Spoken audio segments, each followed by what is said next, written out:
सामान्य शुक्रवार नहीं था। इस दिन इस देश के लोकसभा चुनावों की सबसे बड़ी राजनीतिक फिल्म रिलीज हुई और फिर हर जगह दिन भर एक ही खबर छाई रही। राहुल गांधी ने आखिरकार उत्तर प्रदेश से भी चुनाव लड़ने का फैसला किया, लेकिन अमेठी से नहीं, रायबरेली से। खबर आई तो खबर आते ही विश्लेषण शुरू हो गए। किसी ने भी सब्र नहीं किया कि थोड़ा रुक कर, थोड़ा सोच कर प्रतिक्रिया दें। सबने गोलियों की तरह, असॉल्ट राइफल की तरह अपनी राजनीतिक कमेंट्री दागनी शुरू कर दी। आप देख सकते हैं, किसी को लगा कि यह गलत फैसला है, किसी को लगा कि सही फैसला है। किसी ने सुरक्षित रहते हुए कहा कि इस पर अभी कोई प्रतिक्रिया नहीं दी जानी चाहिए क्योंकि समय बताएगा कि यह फैसला सही था या गलत। हमने सोचा कि हम इस पर थोड़ा सोच समझकर वीडियो बनाएंगे क्योंकि जल्दी क्या है, सब तो प्रतिक्रिया दे ही रहे हैं, हम थोड़ा आराम कर लेते हैं। तो हमने आराम किया, हमने समय लिया, जो बातें हो रही थी सुनी, कुछ खुद समझने की कोशिश की, कुछ स्थानीय लोगों से समझी और कुछ उनको खखोरा जो कि चुप रहना चाह रहे थे। साथ ही हमने राहुल गांधी के अमेठी से चुनाव न लड़ने पर भारतीय जनता पार्टी की प्रतिक्रिया पर गहरी निगाह रखने की कोशिश की। मोदी क्या कह रहे हैं से लेकर राहुल ने क्या कहा, इसको भी परखा। जी हां, इस बीच में स्मृति ईरानी का नाम कहीं नहीं आया। नमस्कार, मैं हूं मयंक और आप देख रहे हैं माइंड की बात। तो हम आज क्या बात करेंगे आपसे माइंड की बात में? हम बात करेंगे उन दांव पेचों पर, पर्दे के पीछे की कवायदों, चिंताओं और चालाकियों के बारे में जिन पर हमने पिछले 24 घंटे में काफी कुछ समझा। और हमने ये समझा कि भले ही कांग्रेस का ये फैसला कुछ लोगों को नागवार गुजरा हो, कुछ को हैरान कर गया हो और कुछ को बहुत कमाल का मास्टर स्ट्रोक टाइप लग रहा हो, लेकिन ये विशुद्ध राजनीतिक फैसला है, रणनीतिक फैसला भी है। लेकिन ऐसा नहीं है कि इसके पीछे कोई चिंता नहीं है, डर भले ही ना हो, लेकिन इसके पीछे एक स्ट्रैटेजी है जो गलती से भी कोई गलती हो जाने से बचना चाहती है। और आप भले ही राजनीति को लेकर भावुक हों, असल में ये भावुकता से दूर एक फैसला है जो राजनीति में ना केवल लिए जाते हैं, लिए जाने भी चाहिए, वो भी तब जब इतनी बड़ी ताकत के सामने आप चुनावी जंग में बिना पैसों और बिना किसी ताकत के साथ जूझ रहे हों। तो फिर हमने क्या समझा, आइए साथ में समझने की कोशिश करते हैं अपने 10 सवालों के और उन सवालों के जवाबों के साथ। पहला सवाल, क्या ये कांग्रेस का कोई मास्टर स्ट्रोक है? जवाब है नहीं। ज्यादातर लोग इमोशनल होकर यह अंदाजा लगाने में चूक गए, लेकिन ये कोई मास्टर स्ट्रोक वगैरह नहीं है। हाँ, ये एक स्ट्रैटेजी है जो कामयाब हो सकती है, नाकाम भी हो सकती है, लेकिन सामने मौजूद विकल्पों में ये शायद कांग्रेस को सबसे बेहतर लगा। लेकिन ये कोई ऐसा मास्टर स्ट्रोक वगैरह नहीं है जिससे चुनाव उलट पलट हो जाए। फिर भी अभी की स्थिति में भाजपा के लिए कांग्रेस मास्टर स्ट्रोक शायद सोच भी नहीं रही है। वो जितनी ज्यादा हो सके भाजपा के लिए उतनी मुश्किल खड़ी करना चाहेगी और भाजपा के किसी भी नैरेटिव में फंसने से बचना चाहेगी। यह फैसला इसी सोच से आता हुआ दिखता है। राहुल गांधी ने इस पर पुणे की रैली में माकूल जवाब नामांकन के बाद ही दे दिया है। दरअसल इस बयान को, इस भाषण को वायरल होना चाहिए था। बीजेपी के एमएलए ने चिट्ठी लिखी थी 6 महीने पहले कि ये रवन्ना है, इसने 400 महिलाओं का रेप किया है। होम मिनिस्टर ने कोई कार्रवाई नहीं की। नरेंद्र मोदी जी जानते थे कि इस व्यक्ति ने 400 महिलाओं का रेप किया। क्यों? क्योंकि होम मिनिस्टर जानते थे। तब भी जाके नरेंद्र मोदी कह रहे हैं इस रवन्ना को वोट दो, इसका समर्थन करो, मुझे जिताओ। मैंने ये कर्नाटक में बोला, नेशनल मीडिया के एक अखबार ने यह बात नहीं लिखी, एक अखबार ने नहीं लिखी। वो अखबार में लिख रहे थे राहुल गांधी अमेठी और रायबरेली से चुनाव नहीं लड़ेगा। वो चल रही थी मीडिया इनकी। अब मैं रायबरेली से चुनाव लड़ रहा हूं, बिल्कुल चुप हो गए। दूसरा सवाल, क्या इस फैसले से कांग्रेस को कोई भारी नुकसान होगा? नहीं, ऐसा अभी तो नहीं लगता, क्योंकि अमेठी में राहुल गांधी पिछला चुनाव हार ही गए थे। मोदी एंड कंपनी समेत पूरे सरकारी सिस्टम को इस बार भी इस काम में लगा ही दिया जाता। अगर अमेठी की जनता स्मृति ईरानी से वाकई नाराज है तो जाहिर है कि वो उनको हराएगी, हराना ही चाहिए किसी को भी। पिछली बार राहुल से भी नाराजगी दिखा ही दी थी। ऐसे में किशोरी लाल शर्मा लड़े या राहुल गांधी, 5 साल से सांसद रही ईरानी अपने दम पर चुनाव जीतेंगी, अपने काम के दम पर जीतेंगी, या मोदी जी के दम पे जीतेंगी या हार जाएंगी। इस बात से खास फर्क नहीं पड़ता है कि चुनाव कौन लड़ रहा है।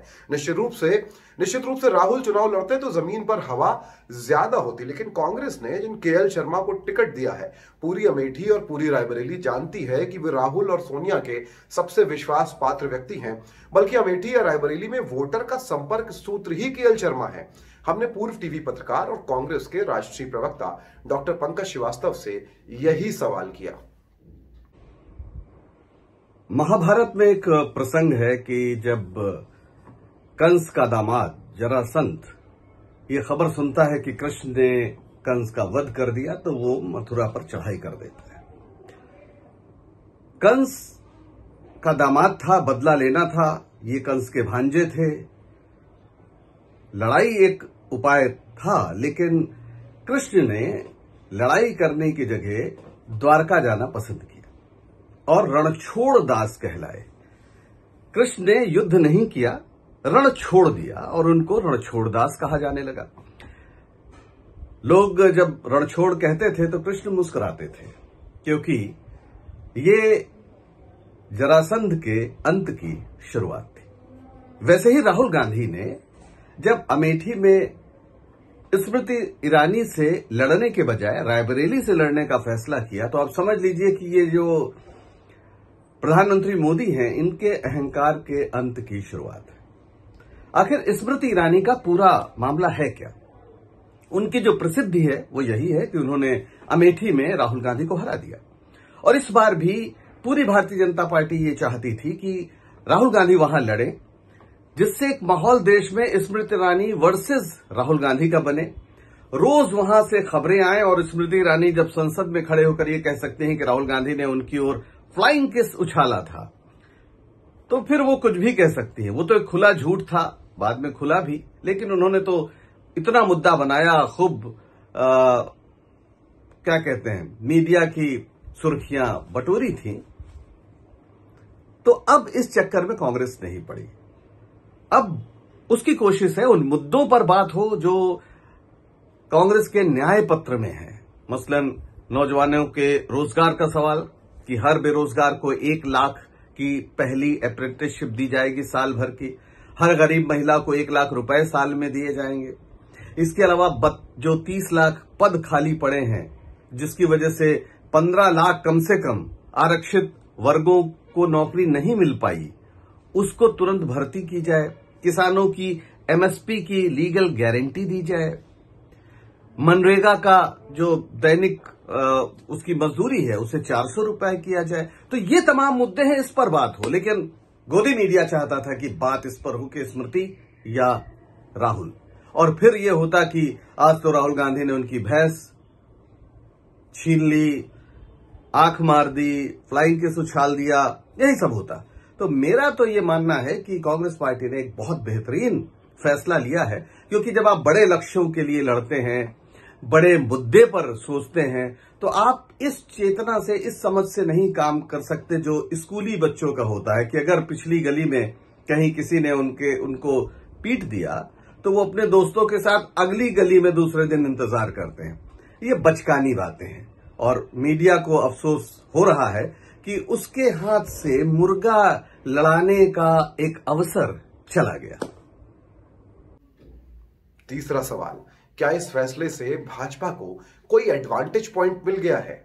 इसका जवाब है वोटर और समाज की मनःस्थिति और समझदारी, यानी कि इसका जवाब वहीं से मिलेगा। वोट अमेठी की जनता को डालना है, उसको अपनी स्थिति और अपनी समझदारी से उसके हिसाब से वोट करना होगा। भाजपा के लिए यह सिर्फ एक नैरेटिव है कि राहुल गांधी अमेठी से चुनाव लड़ने से डर गए। इसको वो निश्चित रूप से प्ले भी करेगी। बाहर बैठे लोगों के लिए यह नैरेटिव कोई इमोशनल मामला हो सकता है, आप टीवी देख के, इंटरनेट देख के इमोशनल हो सकते हैं, लेकिन अमेठी में वोटर के लिए यह कितना भावुक मामला बनेगा पता नहीं है, क्योंकि उसको यह तय करना है कि पिछले 5 साल में उसकी स्थिति बदली है कि नहीं बदली है। फिर स्मृति ईरानी भी कुछ खास अचीव नहीं कर पाई हैं। अपने अक्खड़ और घमंडी स्वभाव के अलावा उनको एक और समस्या का सामना करना है कि वे अपना काम नहीं गिना पा रही हैं और मोदी के नाम पर ही वोट मांग रही हैं। ऐसे में केएल शर्मा कम से कम गांधी परिवार के सबसे विश्वस्त व्यक्ति के तौर पे तो सामने खड़े ही हैं, यानी कि अमेठी में गांधी परिवार भी अपने नाम पर ही वोट मांग रहा है। भाजपा को एडवांटेज पॉइंट केवल एक स्थिति में मिल सकता है, अगर वो ये नैरेटिव अमेठी में जनता के बीच सेट कर सके कि राहुल गांधी डर गए हैं। यह भी तय है कि आगे पूरा चुनाव बीजेपी इस नैरेटिव पे लड़ने वाली है। चौथा, क्या किशोरी लाल शर्मा कमजोर उम्मीदवार हैं या फिर बहुत मजबूत उम्मीदवार हैं? नहीं, ना तो वे कोई कमजोर उम्मीदवार हैं, ना ही कोई चमत्कारी उम्मीदवार हैं। अमेठी के जमीनी हालात को देखते हुए उनको ये चुनाव लड़ने के लिए चुन लिया गया है। जाहिर है कि कांग्रेस की ओर से कोई भी पैराशूट उम्मीदवार यहां पर नहीं उतारा जा सकता था, क्योंकि अमेठी कांग्रेस की पुरानी पारिवारिक सीट है। ऐसे में उस व्यक्ति को चुना गया जो गांधी परिवार की इस क्षेत्र में नुमाइंदगी करता रहा हो। क्षेत्र की जनता के बीच कम से कम ये मैसेज तो गया ही है कि सोनिया, राहुल, प्रियंका ही एक तरह से क्षेत्र के अगुवा होंगे अगर ये सीट जीती गई, क्योंकि किशोरी लाल शर्मा इनका ही चेहरा रहे हैं। तमाम लोग हैं जो केएल शर्मा के नाम पर आश्चर्यचकित हैं। उन्हें लगता है कि ये एक अनजान सा व्यक्ति है जो अमेठी से चुनाव लड़ रहा है और कोई मुकाबला तो अब है नहीं, स्मृति ईरानी के लिए बहुत आसान है। लेकिन शायद जो जानते हैं अमेठी और रायबरेली को, मैं वहीं का रहने वाला हूं, तो आप समझिए कि स्थिति एकदम उल्टी है। केएल शर्मा वो शख्स हैं जो राजीव गांधी के दूसरे चुनाव से, यानी 1985 से, आप समझिए कितने वर्ष हो गए, लगभग 39 वर्ष। 1985 से अमेठी में काम कर रहे हैं, रायबरेली में काम कर रहे हैं। राजीव गांधी के दूसरे चुनाव में, जब पहला चुनाव तो उन्होंने 1981 में लड़ा, संजय गांधी के निधन के बाद जो उपचुनाव हुआ अमेठी में, उसमें राजीव गांधी ने पहली बार चुनाव लड़ा। उसके बाद जो आम चुनाव हुआ वो 1985 में हुआ। तो उस समय से केएल शर्मा वहां पर काम देख रहे हैं। उसके बाद उन्होंने सोनिया गांधी के साथ काम किया अमेठी में, जब वो राजनीति में आई। फिर जब रायबरेली में सोनिया गांधी चली गई और अमेठी में राहुल गांधी आ गए 2004 में, तो उस समय भी केएल शर्मा दोनों क्षेत्रों के प्रभारी थे और सारा चुनाव प्रबंधन वही देखते थे। इसका अर्थ क्या हुआ कि एक एक बूथ पर केएल शर्मा की नजर है, लोगों से संपर्क है, वो हर गली हर कूचे से परिचित हैं, एक एक कार्यकर्ता उनसे जुड़ा हुआ है। वो केएल शर्मा के जरिए ही अपनी तमाम बातें, अपनी तमाम मांगे अपने सांसद यानी सोनिया गांधी या राहुल गांधी तक पहुंचाता रहा है। तो कार्यकर्ताओं से सीधा जुड़ाव, सबसे ज्यादा जुड़ाव अगर किसी का है उस इलाके में तो केएल शर्मा है। साथ ही कार्यकर्ताओं में कांग्रेस चाहे तो ये संदेश मजबूती से भेज सकती है कि एक कार्यकर्ता को उसकी मेहनत का सिला मिला है, दिया गया है। पांचवा, क्या इस फैसले से रायबरेली के चुनाव पर असर पड़ेगा? हां, बिल्कुल पड़ेगा। पहला असर तो यह होगा कि रायबरेली के वोटर के लिए यह तय हो गया है कि सोनिया गांधी ने सीट नहीं छोड़ी है, बल्कि सेहत के कारण लोकसभा चुनाव नहीं लड़ा है। वो सीट अपने बेटे को सोनिया गांधी ने दी है, यानी कि रायबरेली की कीमत कांग्रेस और गांधी परिवार के लिए अभी भी सबसे ऊपर है। वो सबसे वीआईपी सीट है कांग्रेस की। यह संदेश राहुल गांधी का वोट बढ़ा ही सकता है, घटा नहीं सकता। अगर एक्सट्रीम बेईमानी जैसी स्थिति नहीं हुई तो राहुल गांधी को यहां से हराना असंभव होगा। छठा, क्या इसका असर उत्तर प्रदेश में और जगहों पर भी होगा? यह कहना जल्दबाजी होगी, क्योंकि यूपी में आमतौर पे ऐसा होता पिछले चुनाव में देखा नहीं गया है। इसको लेकर कई अति उत्साही विश्लेषक और पत्रकार उतावली में बयान दे रहे हैं। यहां पिछली बार सोनिया गांधी भारी अंतर से जीती थी, लेकिन रायबरेली की सीमाओं से सटी हुई सीमावर्ती सीटों में 2019 में अमेठी में बीजेपी, लखनऊ में बीजेपी, मोहनलालगंज में बीजेपी, प्रतापगढ़ में बीजेपी, उन्नाव में बीजेपी, बाराबंकी में बीजेपी और फतेहपुर में भी बीजेपी ही जीती थी। यानी कि राहुल गांधी भी हारे ही थे। इसलिए जब आसपास की सीटों पर ही कुछ खास असर नहीं था, तो ऐसे में यूपी की बाकी सीटों पे इसका बहुत असर होगा, ये कहना जल्दबाजी भी है, मुश्किल भी है। अगर ऐसा हुआ तो फिर भाजपा की कम से कम 3 सीटें और उत्तर प्रदेश में कम हो जाएंगी, और ये मजाक नहीं है। 7वां, क्या राहुल गांधी वाकई अमेठी से चुनाव लड़ने में डर गए हैं? ये थोड़ा वेग यानी कि बस दे दिया गया स्टेटमेंट होता है। अमूमन होता यह है कि हम उत्तर भारतीय लोग एक्शन, ड्रामा, थ्रिल ये सब चाहते हैं। अगर राहुल गांधी अमेठी से लड़ते तो ये एक सिनेमाई ड्रामा होता और हमको एंटरटेनमेंट चाहिए। जहां वो भाजपा के चैलेंज को स्वीकार करते, आप एक हीरो और एक चैलेंजर ढूंढने लगते, फिर उनकी जीत में एक सिनेमाई करिश्मा ढूंढना चाहते। एंटरटेनमेंट। असल राजनीति और जिंदगी दोनों में ही एंटरटेनमेंट हमेशा इस तरह से नहीं हो सकता है। इस समय सिनेमाई और करिश्माई जीत इंडिया गठबंधन की जीत हो सकती है।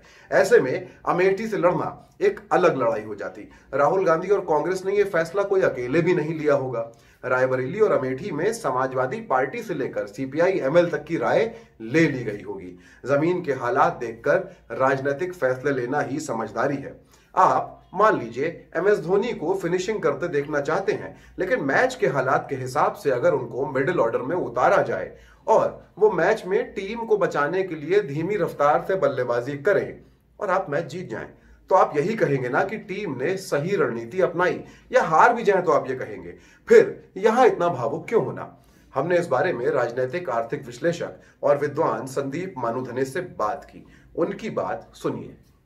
डरो मत और भागो मत, ये कहने वाले जो भी लोग हैं, क्या वो कश्मीर में चुनाव लड़ रहे हैं? क्या वो मणिपुर में चुनाव लड़ रहे हैं? क्या वो उत्तर पूर्व के अन्य राज्यों में चुनाव लड़ रहे हैं? अगर नहीं तो उन्हें शायद फिर ये कहने का हक भी नहीं है। दूसरों पर उंगली उठा रहे हैं, डरो मत, भागो मत, और खुद क्या कर रहे हैं? राहुल गांधी द्वारा अमेठी के बजाय रायबरेली जाना आज के हालातों में एक बहुत समझदारी भरा निर्णय है। उसके बहुत सारे कारण हैं। सबसे बड़ा कारण तो यह है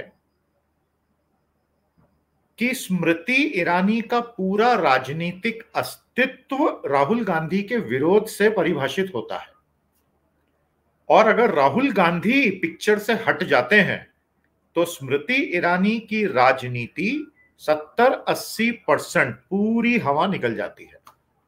अब उन्हें शर्मा जी के सामने लड़ाई लड़नी है, तो जो स्मृति ईरानी अपने आप को यहां देखती हैं, वो अब अचानक से राजनीतिक लड़ाई के स्तर पे यहां आ जाएंगी। 8वां सवाल, क्या किशोरी लाल शर्मा स्मृति ईरानी को हरा सकते हैं? हाँ, क्यों नहीं। मूलतः तो लोकतंत्र में कोई भी उम्मीदवार जो किसी बड़ी पार्टी से हो, मशहूर हो, मजबूत हो, या फिर लंबे समय से इलाके में लोगों के बीच संजीदगी से काम कर रहा हो, वो किसी को भी हरा सकता है। ये एक आदर्श स्थिति होनी ही चाहिए, और हमने समय समय पर ऐसे उदाहरण देखे हैं जहां अनजान उम्मीदवार ने काम करते हुए हरा दिया। लेकिन अगर हम केएल शर्मा की बात करें तो वो कोई अरे गहरे उम्मीदवार भी नहीं है। वो पिछले 4 दशक से कांग्रेस के आला नेताओं के करीबी रहे हैं। वे राजीव गांधी के साथ उनका चुनाव प्रबंधन देखने कोई 4 दशक पहले अमेठी आए थे। उसके बाद वो सोनिया गांधी, राहुल गांधी का चुनाव प्रबंधन ही नहीं देखते रहे। रायबरेली और अमेठी में दोनों ही जगहों पर, दोनों ही सीटों पर उनके प्रतिनिधि भी रहे। इलाके की सारी जनता उनको जानती है, और सांसद के जरिए होने वाला हर काम उनके ही जरिए होता रहा है। वो एक तरह से दोनों ही सीटों के शीर्ष कांग्रेसी नेता, प्रतिनिधि या कांग्रेस के गार्जियन है। इसकी वानगी प्रियंका गांधी की रायबरेली से पहले उसी दिन अमेठी में मौजूदगी और रोड शो था, जो केएल शर्मा को अपने साथ खड़ा करके उनके लिए अपील करके खत्म हुआ। नमस्कार। जल्दी में हूँ क्योंकि मुझे रायबरेली भैया के नामांकन के लिए जाना है। आप सबको मालूम है कि किशोरी जी यहाँ से चुनाव लड़ेंगे। आप इनको मेरे ख्याल से आप शायद 35 या 40 सालों से जानते हैं। अमेठी की गली गली जानते हैं, गांव गांव जानते हैं, हर कार्यकर्ता को जानते हैं, पहचानते हैं, और यहाँ की जो समस्याएं हैं, यहाँ की जो मुश्किलें हैं, उनको अच्छी तरह से जानते हैं। इन्होंने लगातार 40 सालों के लिए आपकी सेवा की है। मैंने खुद आंखों से देखा। मैं खुद यहाँ पे आपके साथ मैंने खुद काम किया और इस चुनाव में भी मैं इनके साथ कंधे से कंधा लगाकर चुनाव लड़वाएंगे। और आपसे ये उम्मीद रखती हूँ, मैं आपसे ये उम्मीद रखती हूँ कि आप भी हमारे साथ कंधे से कंधा लगाकर इस चुनाव को लड़वाएंगे और किशोरी जी को जिताएंगे। नवा सवाल, क्या स्मृति ईरानी का राजनीतिक करियर इस सीट से दांव पर लगा है? नहीं, ये कहना भी एक तरह से जल्दबाजी है। ये जरूर है कि कांग्रेस और भाजपा दोनों की प्रतिष्ठा इस सीट पर दांव पर है, लेकिन अगर भाजपा लोकसभा चुनावों में अकेले दम पे बहुमत ले आती है तो इस हार से बहुत ज्यादा फर्क नहीं पड़ेगा, क्योंकि स्मृति ईरानी या भाजपा में नरेंद्र मोदी खेमे के किसी भी नेता की जीत हार से नरेंद्र मोदी की प्रतिष्ठा जुड़ी है। इसलिए भाजपा को अकेले दम पे बहुमत मिल गया तो मोदी की प्रतिष्ठा में कोई कमी नहीं आएगी। ईरानी पहले हारी थी, तब भी राज्यसभा भेज दी गई थी। राज्यसभा सांसद रहते हुए ही पहली बार केंद्रीय मंत्री बनी थी चांदनी चौक से चुनाव हार के। इस बार भी ऐसा किया जा सकता है, कर दिया जाएगा। लेकिन अगर नरेंद्र मोदी और भाजपा अकेले दम पे बहुमत नहीं ला पाए तो ये हार भी मोदी की हार ही मानी जाएगी। ये जरूर है कि स्मृति ईरानी का मंत्री के तौर पे प्रदर्शन सवालों के घेरे में पहले से है, तो ये हार उनके लिए राजनीतिक जमीन पे थोड़ी मुश्किल जरूर पैदा करेगी। तो स्मृति ईरानी तो चाहे वहां पे घर उन्होंने बना लिया हो, लेकिन स्मृति ईरानी वहां पर एक बाहरी व्यक्ति के रूप में ही देखी जाती है। और 2019 में वो जरूर, जो देश का एक माहौल था और प्रशासन ने बहुत कुछ ऐसा किया जिसके बाद वो चुनाव जीतने में कामयाब हो गई, लेकिन वहां लोग उनसे बहुत नाराज हैं। अगर आप किसी भी आम रिपोर्टर के सामने जो लोग बोल रहे हैं उसको सिर्फ सुनिए टेलीविजन पे या यूट्यूब में, तो आपको समझ में आ जाएगा। और ये गोदी मीडिया के जो पत्रकार हैं, मैं उनकी बात कर रहा हूं, जो लेके माइक जाते हैं और जनता का आक्रोश फूटता है, क्योंकि महंगाई और बेरोजगारी से लोग बहुत ज्यादा परेशान हैं। तो स्मृति ईरानी के खिलाफ, बीजेपी के खिलाफ एक गुस्सा है, और सामने केएल शर्मा है जो न सिर्फ लोगों से बहुत अच्छी तरह से जुड़े हैं, बल्कि लोग ये भी समझते हैं कि केएल शर्मा का मतलब है गांधी परिवार। गांधी परिवार से जुड़े रहने का एक पुल है केएल शर्मा। 10वां और आखिरी सवाल, क्या कांग्रेस ने अपने इस फैसले से भाजपा को कोई पटखनी दी है? जी, इसका जवाब हां में है, लेकिन शायद उस तरह से नहीं जैसे आप सोच रहे हैं। भाजपा को इस पूरे फैसले से 2 मोर्चों पे पटखनी या मात मिली है, जिसमें पहला मोर्चा यह है कि कांग्रेस और सहयोगियों ने उसके नैरेटिव में फंसने से इनकार कर दिया। उसके राहुल गांधी के डरने, कायर होने की भावुक धूर्तता से भरे नैरेटिव के आगे कांग्रेस और गठबंधन ने फैसला किया कि ये फैसला न केवल प्रैक्टिकल हो, बल्कि लोगों में संदेश भी जाए कि भाजपा का नैरेटिव हमेशा विपक्ष पे प्रेशर नहीं बना सकता है। इस रणनीति में कांग्रेस लगभग पिछले 3-4 महीने से सफल रही है और उसको इसका फायदा मिल रहा है, मिलेगा भी। दूसरा मोर्चा कांग्रेस ने इस तरह से फतेह किया है कि अंत तक भाजपा को अपने इस फैसले की भनक नहीं लगने दी। उसका व्यापक तंत्र, भाजपा का व्यापक तंत्र भी अंत तक पता नहीं लगा पाया कि राहुल गांधी रायबरेली से पर्चा भरेंगे। यहां तक कि दूसरे शहरों से आने वाले कार्यकर्ताओं और नेताओं को भी संदेश यही भेजा गया था कि भैया अमेठी से दोपहर में 3:30 बजे नामांकन कर रहे हैं, सब लोग पहुंच जाइए। इसके बाद सुबह 7 बजे सूचना दी गई कि राहुल रायबरेली से नामांकन करेंगे, जिससे कि सूचना का सर्कुलेशन पहले से न हो। यही सूचना हम पत्रकारों को भी मिली। इसके अलावा प्रियंका गांधी अमेठी भी पहुंची और कई सारे कार्यकर्ता एक रात पहले ही अमेठी पहुंच चुके थे। जाहिर है किसी को इसकी भनक नहीं लगी। इसके पहले अखिलेश यादव भी कन्नौज में अपने नामांकन के समय बीजेपी को ऐसे ही चक्कर दे चुके थे। ये वो 10 सवाल थे जो हमने लगातार आपकी प्रतिक्रियाओं और आपकी जिज्ञासाओं से समझे। इनके जवाबों को खुद समझने में वक्त लगाया और कोशिश की कि इनके जवाब आपको जितना हमारी समझ है दे पाएं। मैं मयंक हूं, आप देख रहे थे माइंड की बात। हमारे YouTube चैनल का लिंक आपको स्क्रीन पर दिख रहा होगा, इसको सब्सक्राइब कर लीजिए। हमको ट्विटर पे अगर आप फॉलो करेंगे तो अपडेट्स मिलती रहेंगी और हमारा टेक्स्ट भी आप पढ़ पाएंगे। हमारी आर्थिक मदद आप करना चाहते हैं तो पैट्रियन के हमारे लिंक पर जाकर हमारी मेंबरशिप ले सकते हैं। इसका कोई और तरीका भी हम ढूंढ रहे हैं। हाँ, हमारे यूट्यूब वीडियो को पसंद कर लिया हो तो लाइक का बटन दबा दें, दूसरों तक पहुंचा दें। माइंड की बात सुनते रहें, बिना डरे माइंड की बात कहते रहें। मन की बात ने देश का पहले ही बहुत नुकसान कर दिया है। फिर मिलेंगे।